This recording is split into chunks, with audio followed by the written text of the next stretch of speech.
Bienvenue à cette nouvelle session d'information sur A30 Télévision. Mesdames et messieurs, d'abord les titres. Le gouvernement ne cédera pas au chantage propos du vice-premier ministre de l'Intérieur face aux déclarations ça et là à la suite des échauffourées enregistrées lors de la marche de l'opposition le week-end dernier. Le VPM Peter Kazadi était devant la presse ce mercredi. Entre-temps, l'opposition de son côté maintient son sit-in ce jeudi à la CENI, sit-in pourtant interdit par l'hôtel de ville de Kinshasa. Les 4 leaders de l'opposition appellent la population à y prendre part massivement. À suivre également dans cette édition, ces hommes 8 au total qui tiennent un restaurant de fortune dans la commune de Ngaliema, un métier pourtant réputé féminin, mais auquel ils recourent pour survivre au jour le jour. Voilà tout pour les titres, place au développement. Bonsoir. Le président de la République Félix Tshisekedi Tshilombo a atterri ce mercredi à Pékin dans la République populaire de Chine en compagnie de la première dame Denise Nyakiro Tshisekedi. Une visite d'un chef d'État congolais qui arrive 51 ans après celle de Joseph Désiré Mobutu en 1972. Sur place, un tête-à-tête est prévu le 28 mai prochain avec son homologue chinois Xi Jinping, mais aussi d'autres rencontres avec les personnalités chinoises. La visite du président de la République s'inscrit dans le cadre de la révisitation des relations sino-congolaises après notamment de couacs enregistrés avec le contrat Sikomine et Tekefungurume. Le gouvernement congolais, à travers le ministre de la Justice et garde-sceau Rose Mutombo, a déposé une plainte à la Cour pénale internationale sur la situation à l'est du pays.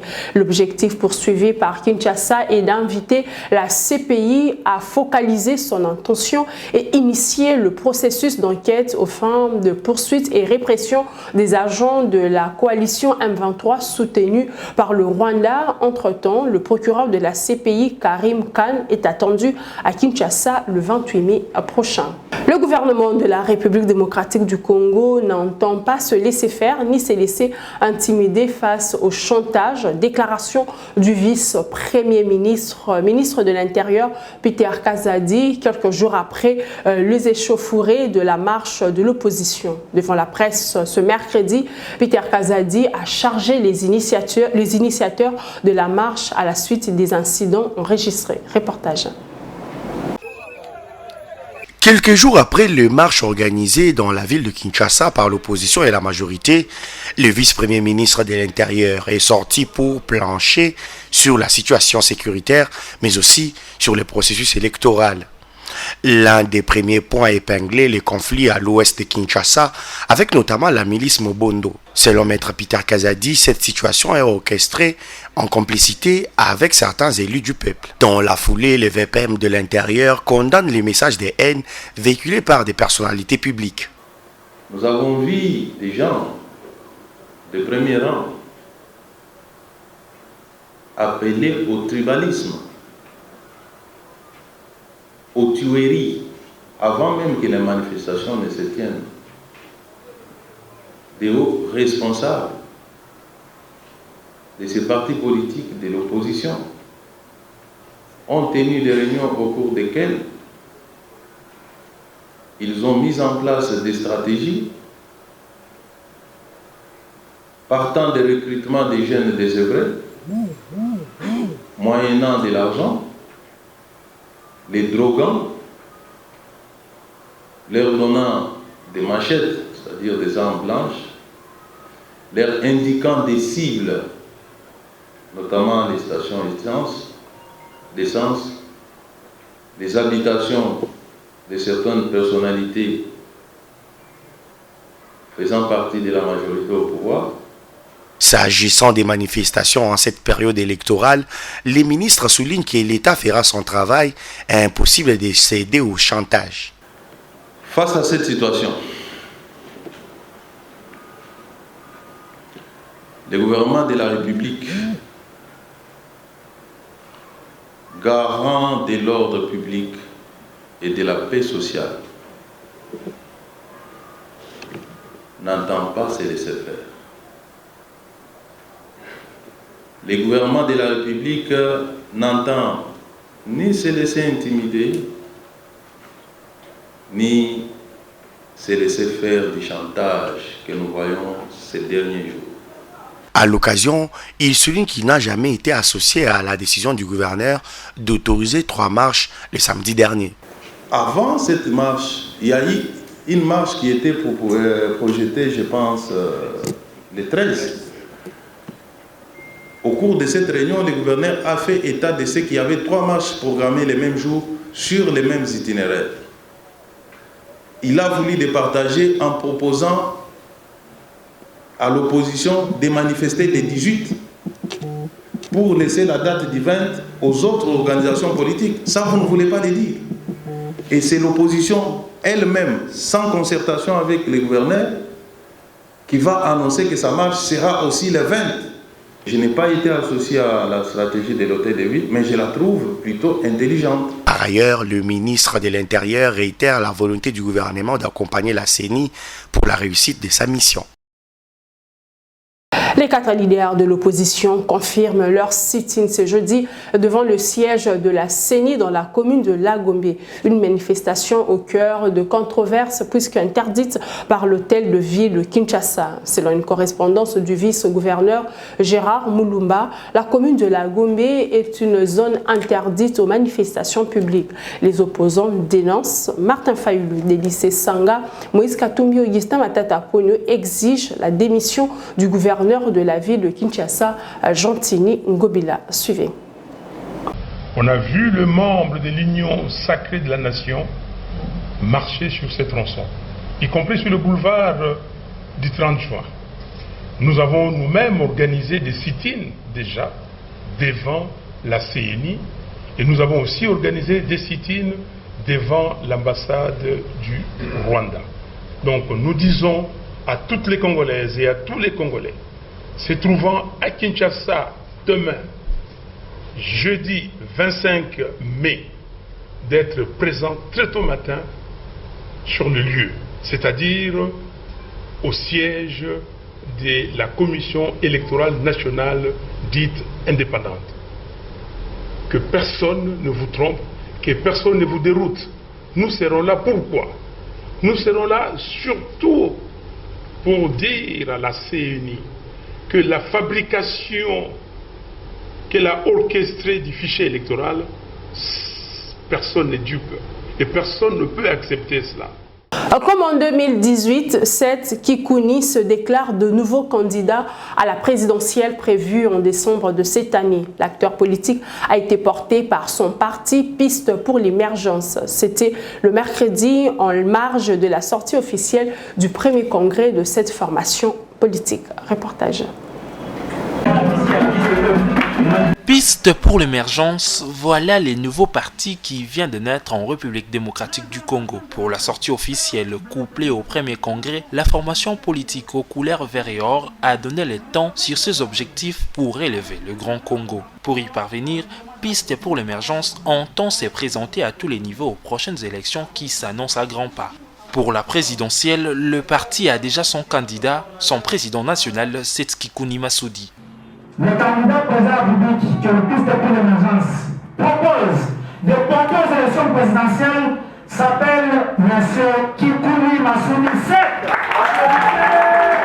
Candidat au scrutin présidentiel de 2018, Seth Kikuni, toujours égal à lui-même, déclare de nouveau son entrée dans l'arène électorale dans les soucis de porter haut l'étendard de la RDC. J'affirme et je réaffirme mon total dévouement à cette cause. Et je rappelle à tous ceux qui croient en nous, à ceux qui nous soutiennent de près ou de loin, que la politique pour nous ne sera pas un terrain où nous ferons passer l'intérêt personnel devant l'intérêt collectif.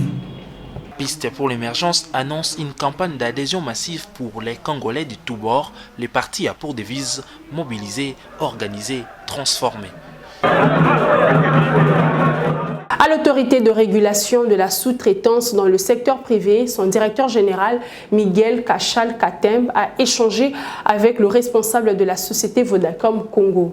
Au cœur de l'entretien, le contrôle initié par l'ARSP dans tous les secteurs de l'économie nationale. Le directeur général de Vodacom Congo a rassuré de la pleine disponibilité de sa société à coopérer avec l'ARSP en vue de l'émergence des entreprises sous-traitance.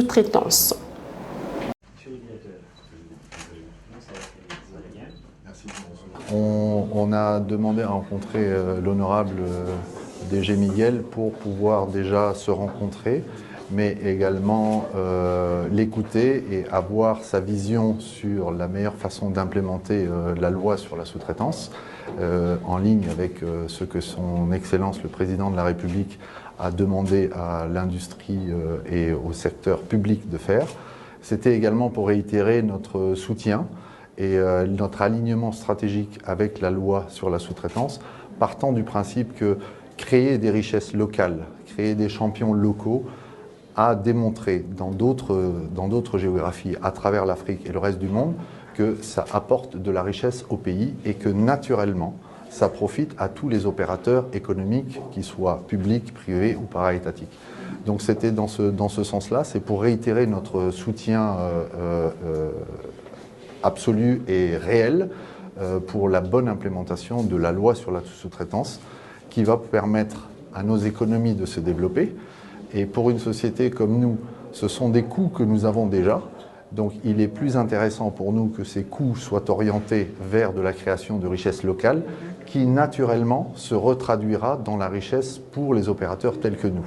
Donc, et ça va créer des emplois, ça va créer de la richesse locale, ça va augmenter le pouvoir d'achat et le niveau de vie de nos populations et naturellement ça va se transformer en richesse additionnelle pour le pays et donc pour les opérateurs tels que nous qui opérons uniquement pour la clientèle congolaise. Donc tout ce qui peut contribuer à l'enrichissement et l'augmentation de la valeur de ces différents participants à notre industrie est quelque chose que l'on accueille avec beaucoup d'optimisme.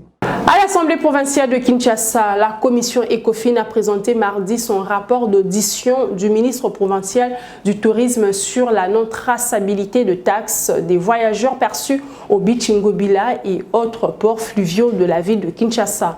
Il a été notamment constaté une carence des notes des perceptions dans différents ports de la capitale. Les députés provinciaux ont formulé plusieurs recommandations pour mettre fin à ce coulage de recettes avant d'apporter ce rapport.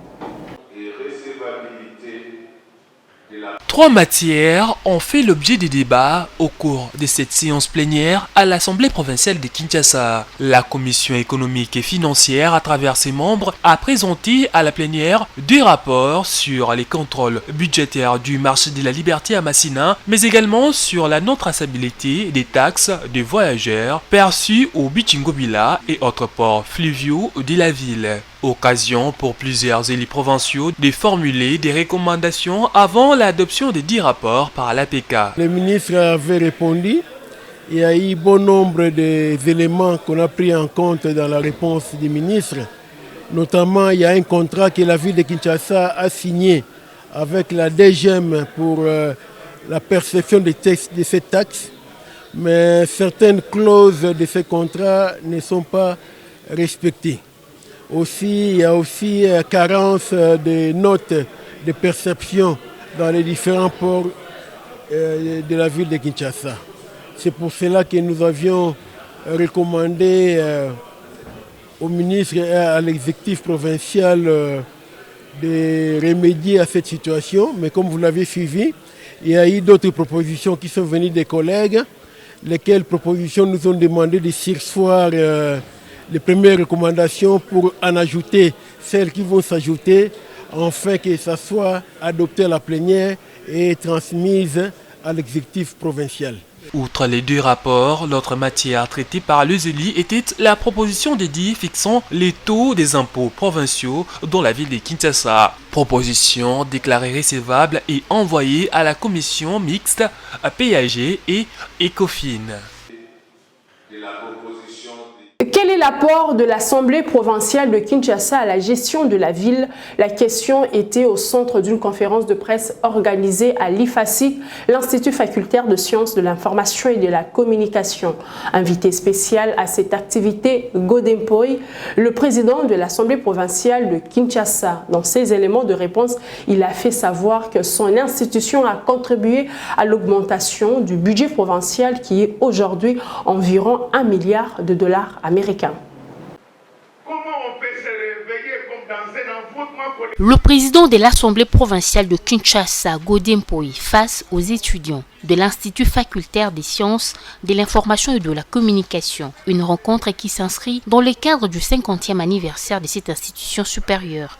Le président de l'organe délibérant a apporté des éclairages sur l'apport de son institution dans la gestion de la ville de Kinshasa, la salubrité de la ville ainsi que la construction et réhabilitation des différentes routes de la capitale étaient au centre des préoccupations des étudiants. Pour Godempoy, son institution a accompli des exploits. Nous avons produit 25 édits dans 4 ans et qu'avant nous, je ne compare rien. Si je ne m'abuse, dans 12 ans, il y en a eu 12. Les budgets qui étaient à 200 millions, il est passé à 1 milliard. Les routes sont en train d'être refaites. L'éclairage public est là. Et l'assainissement reprend au plus tard au mois de juillet. Donc, je peux dire que sans moyens, nous avons fait au-delà. Je vous ai fait voir que l'Europe a été construite pendant 400 ans. Et que la Chine, bien qu'aujourd'hui, elle contrôle 17% du PIB mondial, n'est pas encore un État développé. Donc, ne suivez pas ce que les gens racontent, mais regardez ce que nous avons fait et dans quel contexte. Aujourd'hui, c'est établi que la RDC est entrée dans les top 10 des meilleures économies africaines. Mais les gens doivent reconnaître que nous avons fait plus que. Dans 4 ans, ramener un budget de 4 milliards à 16 milliards. En ce qui concerne l'assainissement de la ville de Kinshasa, Godempoy a annoncé d'ici la fin du mois de juillet la mise en œuvre d'un méga projet qui va transformer Kinshasa. Il s'observe depuis un certain temps dans la ville de Kinshasa un phénomène de collecte de dons au nom des orphelinats et enfants malades. Est-ce une démarche légale? La question a été posée à Maître Willy Wenga, avocat au barreau de Kinshasa-Gombe, qui condamne cette pratique. Suivez. Il suffit de sortir de chez soi et parcourir le riz de Kinshasa pour assister au phénomène de main tendue de certaines personnes au nom et pour les comptes des orphelinats et enfants malades. Sur différentes places publiques et dans les transports en commun, un système de collecte est organisé par les hommes, femmes et jeunes filles appelant à l'aide. Une démarche condamnée par Maître Willy Wenga. Conformément à la loi portant organisation et fonctionnement des ASBEL, ces CREI s'organisent sur le base de leurs objectifs. Et là-dedans, parmi les objectifs, ils fixent aussi les moyens d'action. C'est-à-dire que les orphelinats sont compris comme étant des organisations qui, à l'absence des pères et mères, offrent la possibilité d'accorder à un enfant la même chance qu'il pouvait avoir s'il était avec ses parents.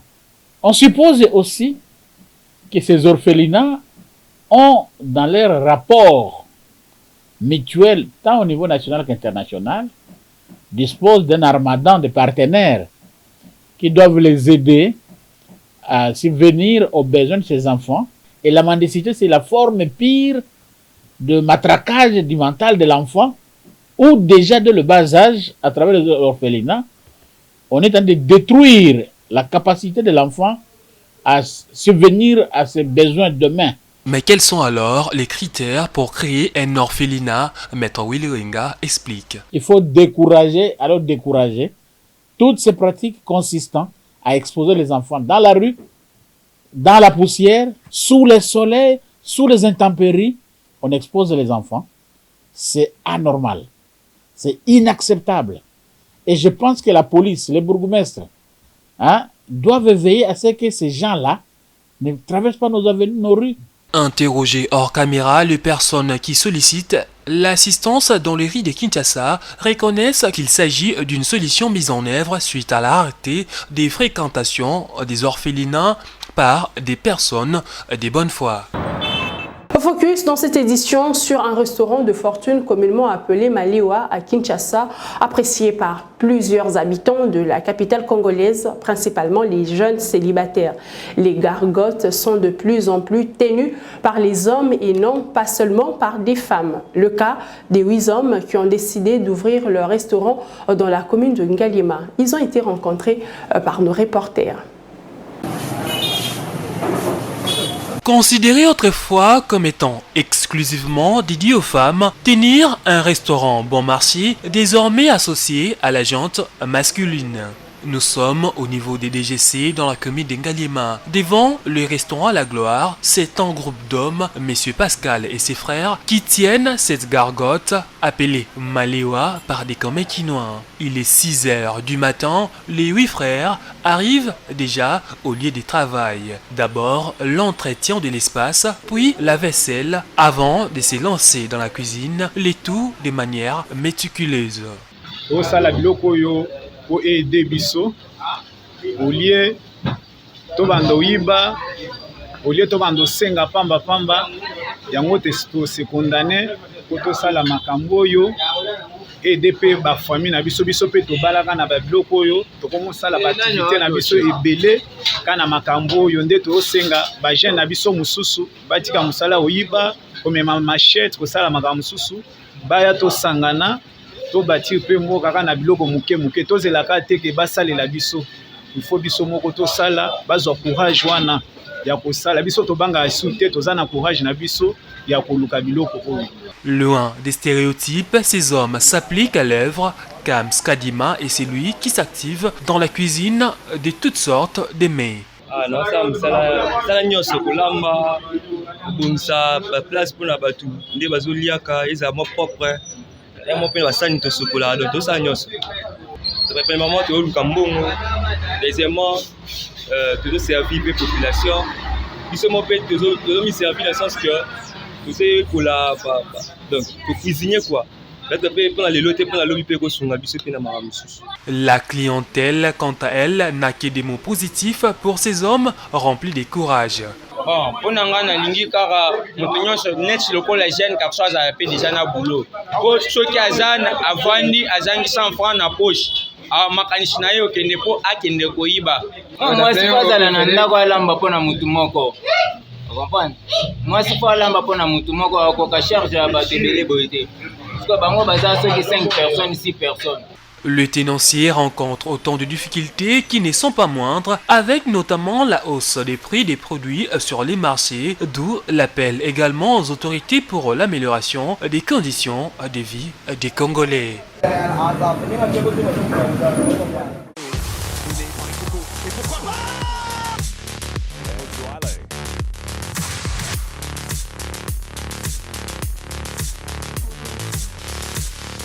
La première édition du tournoi de football Fachi Cup réservé aux jeunes de moins de 20 ans débutera le 30 juin 2023, annonce faite par le président de l'Union des fédérations de football d'Afrique centrale au cours d'une réunion mardi à Kinshasa avec le ministre des Sports François Kabulo Mwana Kabulo.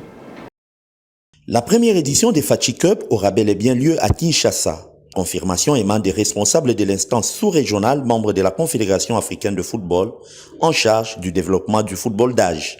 Le Brazzavillois Jean-Guy Blaise Mayolas, président de l'UNIFAC, et le Camerounais Martin Efongué, directeur exécutif de cette organisation, ont été accompagnés auprès du ministre des Sports et Loisirs, François-Claude Kabulo Mwana Kabulo, par les membres du comité de normalisation de la FECOFA. Comme généralement ces compétitions en catégorie sont organisées par la zone, donc l'UNIFAC, nous sommes en train de voir avec le gouvernement de la RDC et la fédération de la RDC l'organisation technique de cette compétition. Je crois que les aspects techniques seront vus entre les réunions que nous aurons entre la fédération de la RDC et l'UNIFAC. Réagissant à la polémique suscitée par la dénomination de cette compétition, le président de la FECOFOOT a indiqué que l'UNIFAC l'a maintenue et félicite cette initiative qui participe au développement du football d'âge.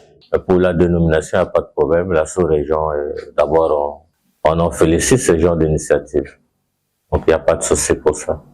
Le coup d'envoi de la première édition de ce tournoi réservé aux jeunes footballeurs de moins de 20 ans sera donné le 30 juin prochain, tandis que la finale est prévue le week-end du 7 au 9 juillet 2023 à Kinshasa. Mesdames et messieurs, c'est par ici que prend fin cette session d'information. Merci de l'avoir suivi. Au revoir.